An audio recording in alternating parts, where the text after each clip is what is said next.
nocoj na praznik svetega Jožefa, moža Device Marije. Poseben praznik v počastitev svetega Jožefa je bil ponekod v cerkvi na Zahodu že od 10. stoletja naprej, ampak leta 1621, se pravi šele v 17. stoletju, pa je bil potem nekako ustavljen redno tudi v rimski bogoslužni koledar. Kot nas je že uvodna pesem spomnila, sveti Jožef nam je lahko zgled nekoga, ki je znal po eni strani diskretno, ampak po drugi strani zvesto ljubiti, stati ob strani Mariji, živeti za Jezusa, ki mu je bil zaupan v vzgoju, ki mu je bil zaupan v skrb, ki mu je bil zaupan zaščito. Nam je včasih težko živeti tako skrito, tako diskretno. Velikokrat pridemo v skušnjavo, da bi morali to, kar smo dobrega in lepega in resničnega in plemenitega narediti, da bi to morali vedeti vsi, da bi nas morali vsi, ali pa vsaj nekdo, zato tudi kdaj pohvaliti. In vendar nas tudi evangelij uči, da je pomembno tisto, kar vidi Bog, ne tisto, kar vidijo ljudje. Molimo. Vsemogočni Bog, prve začetke odrešenja človeškega rodu si zaupal zvestemu varuhu, svetemu Jožefu. Tvoja cerkev naj po njegovi priprošnji vedno ohranja in dopolnjuje skrivnost odrešenja. To prosimo po našem Gospodu Jezusu Kristusu, tvojem Sinu, ki s teboj v občestvu Svetega Duha živi in kraljuje vekomaj.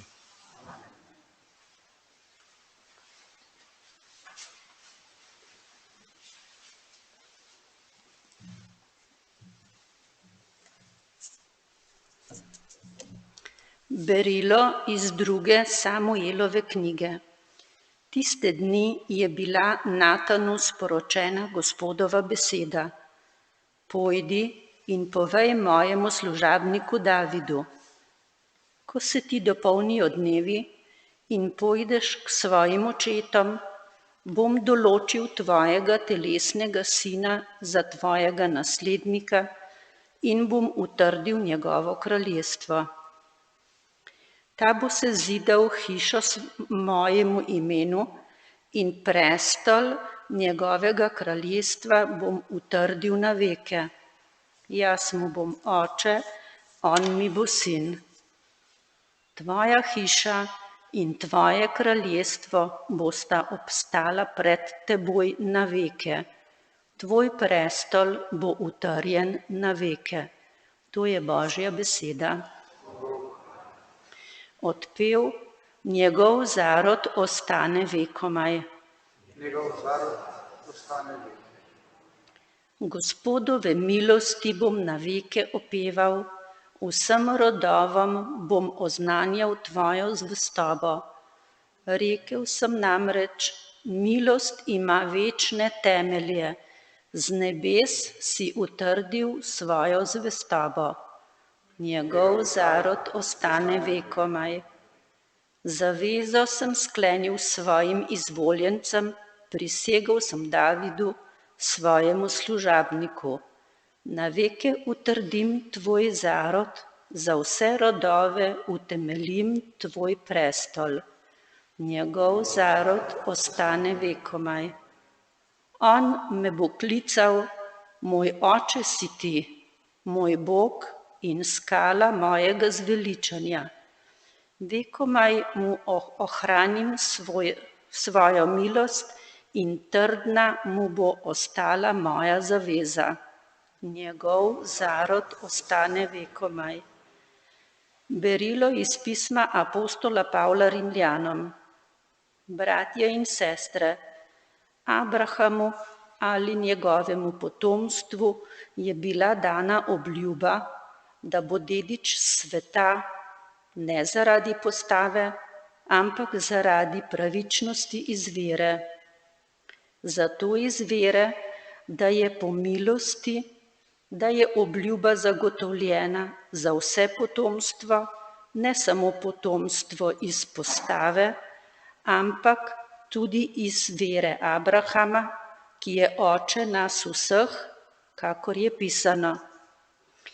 Za očeta mnogih narodov sem te postavil pred njim, ki mu je veroval, pred Bogom, ki oživlja mrtve in to, kar ne biva, kliče, da biva. Proti upanju je upal in veroval, da postane oče mnogih narodov, kakor je bilo rečeno. Tako bo s tvojim potomstvom. Zato se mu je to tudi štelo v pravičnost. To je Božja beseda. Blagor tistim, ki prebivajo v tvoji hiši, Gospod, vedno te bodo hvalili.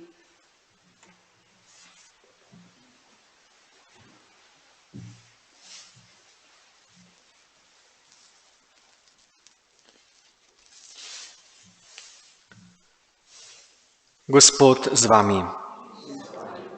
Iz svetega evangelija po Mateju. Jakob je imel sina Jožefa, moža Marije, iz katere je bil rojen Jezus, ki je Kristus. Z rojstvom Jezusa Kristusa pa je bilo tako. Ko je bila njegova mati Marija zaročena z Jožefom, je bila, preden sta prišla skupaj, noseča od Svetega Duha. Ker je bil njen mož Jožef pravičen in je ni hotel sramotiti, jo je sklenil skrivaj odsloviti. Ko je to premišljeval, glej, se mu prikaže v spanju Gospodov angel in pravi: Jožef, Davidov sin, ne boj se vzeti k sebi svoje žene Marije. Kar je spočela, je od Svetega Duha. Rodila bo sina, ki mu da ime Jezus, ker bo on odrešil svoje ljudstvo njegovih grehov. Ko se je Jožef zbudil iz spanja, je storil, kakor mu je naročil Gospodov angel.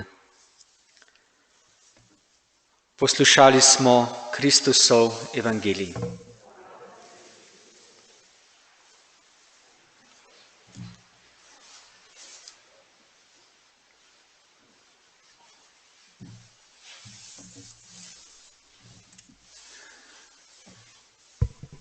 Ne vem, če se tudi vam dogaja, da morate kdaj iskati ravnovesje med dvema držama, ki sta precej pogosti v našem življenju. Namreč po eni strani se nam kdaj zdi, da če ne bomo sami, ne bo nihče in da bi najrajše Gospodu Bogu rekli: usedi se, bom jaz. In na drugi strani, da nam je kdaj, ko nam veriga pade z zobnika in bi se mi usedli in rekli: Gospod Bog, daj ti, ker pač jaz ne morem nič, daj ti. Ko papež Frančišek premišljuje v svojem apostolskem pismu z očetovskim srcem o svetem Jožefu,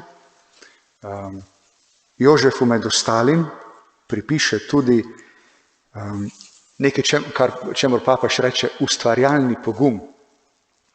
In papež Frančišek to toliko dobro napiše, da vam bom jaz rajš prebral, kot pa da bi povzemal njegove besede, ker jih ne morem tako dobro povzeti, je pa v njih, se mi zdi, ena globoka duhovnost in ena globoka resničnost, ki lahko, se mi zdi, vsakega od nas nagovori. Torej, ustvarjalni pogum, takole pravi papež Frančišek, ta se pojavi predvsem takrat, kadar naletimo na težave. Pravzaprav se pred težavo lahko ustavimo in se omaknemo, ali pa se na nek način znajdemo. Včasih ravno težave potegnejo iz nas rezerve, za katere sploh nismo mislili, da jih imamo. Ko beremo evangelije otroštva, se velikokrat sprašujemo, zakaj Bog ni posegel neposredno in jasno. Toda Bog posreduje po dogodkih in ljudeh. Jožef je človek, po katerem je Bog poskrbel za začetek zgodovine odrešenja. Jožef je tisti pravi čudež, po katerem je Bog rešil otroka in njegovo mater. Nebesa posredujejo tako, da zaupajo v ustvarjalni pogum tega moža, ki je, ko je prišel v Betlehem in ni našel prebivališča, kjer bi Marija lahko rodila, pospravil hlev in ga uredil, da je postal čim bolj prijeten prostor za Božjega sina, ki prihaja na svet. Zaradi Herodove grožnje, da bo umoril otroka, je bil Jožef še enkrat v spanju opozorjen, naj ga varuje. Zato je sredi noči organiziral beg v Egipt. Ob povržnem branju teh pripovedi imamo vedno vtis, da je svet na milost in nemilost izročen močnim in mogočnim. Vesela novica Evangelija pa je v tem, da nam pokaže, kako Bog kljub oblastnosti in nasilnosti zemeljskih vladarjev vedno najde način za uresničitev svojega načrta odrešenja. Včasih se zdi, da je tudi naše življenje na milost in nemilost izročeno oblasti močnih, Evangelij pa nam pravi, da Bogu vedno uspe rešiti tisto, kar je pomembno, pod pogojem, da uporabljamo ustvarjalni pogum tesarja iz Nazareta, ki je znal problem spremeniti v priložnost, tako da je vedno dajal prednost zaupanju v Božjo previdnost. Če se včasih zdi, da nam Bog ne pomaga, to ne pomeni, da nas je zapustil, ampak da se zanese na nas, na to, kar lahko načrtujemo, odkrijemo, najdemo, dosežemo. Gre za tisti ustvarjalni pogum, ki so ga pokazali prijatelji mrtvoudnega, ko so ga spustili s strehe, da so ga predstavili Jezusu. Težava ni zadržala drznosti in ustrajnosti teh prijateljev. Bili so prepričani, da Jezus lahko ozdravi bolnika. In ker, kot pravi Lukov evangelij, zaradi množice niso našli poti, kjer bi ga nesli noter, so se z njim pospeli na streho in ga skozi opeko spustili s posteljo vred ravno pred Jezusa. Ko je videl njihovo vero, je rekel: človek, odpuščeni so ti grehi. Jezus je prepoznal ustvarjalno vero, s katero so ti možje skušali preden prinesti svojega bolnega prijatelja. Evangelij ne navaja podatkov o tem, koliko časa so Marija, Jožef in Jezus ostali v Egiptu. Zanesljivo so se morali prehranjevati, imeti bivališče, delo. Ne potrebujemo veliko domišljije, da zapolnimo molk evangelija o tej zadevi. Sveta družina se je morala spoprijeti s konkretnimi težavami. Kakor vse druge družine, kakor številni naši bratje emigranti, ki tudi danes stegajo življenje, prisiljeni zaradi nesreč in lakote. V tem smislu mislim, da je sveti Jožef v resnici poseben zavetnik vseh tistih, ki morajo zapustiti svojo zemljo zaradi vojn, sovraštva, preganjanja in bede. Na koncu vsakega dogodka, v katerem ima Jožef glavno vlogo, evangelij pripomni, da je vstal, vzel s seboj otroka in njegovo mater ter naredil, kar mu je Bog naročil. Dejansko sta Jezus in njegova mati Marija najdragocenejši zaklad naše vere. V načrtu odrešenja ni mogoče ločiti sina od matere, od nje, ki je napredovala na romanju vere in vztrajala v svojem zedinjenju s sinom zvesto do križa. Stalno se moramo spraševati, ali mi z vsemi svojimi močmi varujemo Jezusa in Marijo, ki sta skrivnostno zaupana naši odgovornosti, naše skrbi, našemu varstvu. Sin vsemogočnega pride na svet tako, da sprejme stanje velike slabotnosti. Potrebuje Jožefa, da ga brani, zaščiti, neguje in mu omogoči odraščanje. Bog zaupa v tega moža, kakor to stori Marija, ki v Jožefu najde njega, ki ji ne želi samo rešiti življenje, ampak bo vedno poskrbel zanjo in za otroka. V tem smislu ni mogoče, da bi sveti Jožef ne bil varuh cerkve, saj je cerkev podaljšanje Kristusovega telesa v zgodovini, hkrati pa materinstvo cerkve predstavlja Marijino materinstvo. Ko Jožef še naprej varuje cerkev, še naprej varuje dete in njegovo mater. Pa tudi mi, ko ljubimo cerkev, še naprej ljubimo dete in njegovo mater. Ta otrok je tisti, ki bo rekel, karkoli ste storili enemu od teh mojih najmanjših bratov, ste meni storili. Zato je vsak, ki je v potrebi, vsak revež, vsak trpin, vsak umirajoči, vsak tujec, vsak zapornik, vsak bolnik, otrok, ki ga Jožef še naprej varuje. Zaradi tega svetega Jožefa kličemo kot zaščitnika ubožcev, potrebnih, izgnancev, žalostnih, revežev in umirajočih. In zato cerkev ne more drugače, kot da ljubi predvsem zadnje, ker jim je Jezus dal prednost, ko se je z njimi osebno poistovetil. Od Jožefa se moramo naučiti enake skrbi in odgovornosti. Ljubiti otroka in njegovo mater, ljubiti zakramente in dobrodelnost, ljubiti cerkev in reveže. Vsaka od teh resničnosti je vedno otrok in njegova mati.